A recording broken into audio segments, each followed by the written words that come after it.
folks, Rachel Parker here. Raise your hand if you have seen this guy at least once over the last couple of weeks on Facebook. It might seem crazy wearing stripes of pride.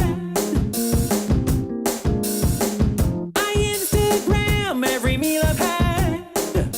Yes, that is Weird Al Yankovic, and he is back.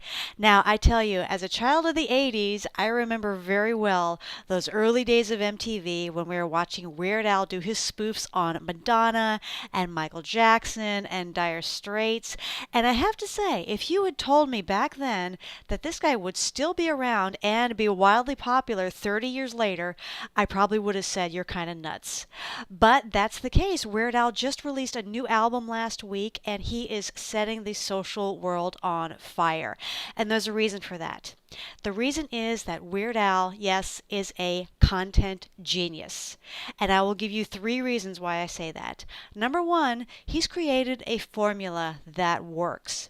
And that is to take a song right off the top of the charts, create a spoof of it, write some new lyrics that are funny and about something totally different, and create a fun, goofy video around it. He's been doing that since the early 80s, and he is still the best at what he does.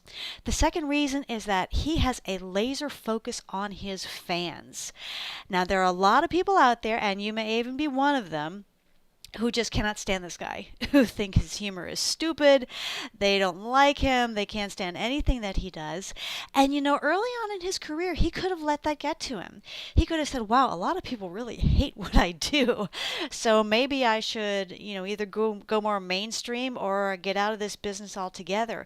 But he didn't. He believed in himself, and he stuck by his work, and he said, okay, you don't like my work? That's fine. I'm going to focus on the people who do like what I do. The people who are sending messages saying, hey, when can we get another video? And he has nurtured those fans for the last 30 years, and it is paying off handsomely.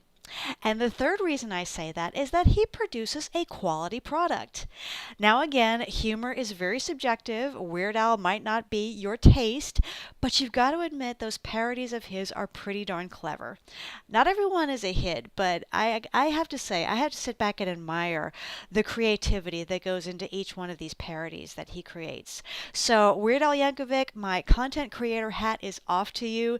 Thank you for doing what you do, and thank you for giving us a good example to follow. So again, the 3 lessons we can learn from Weird Al are: number 1, create a formula that works.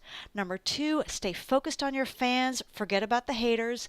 And number 3, continue producing a quality product on a consistent basis. That's it for today's vlog post. If you have a question, I'd love to hear from you. Just go to AskRachelParker.com, ask me a question, and I'll get it answered. Have a great week.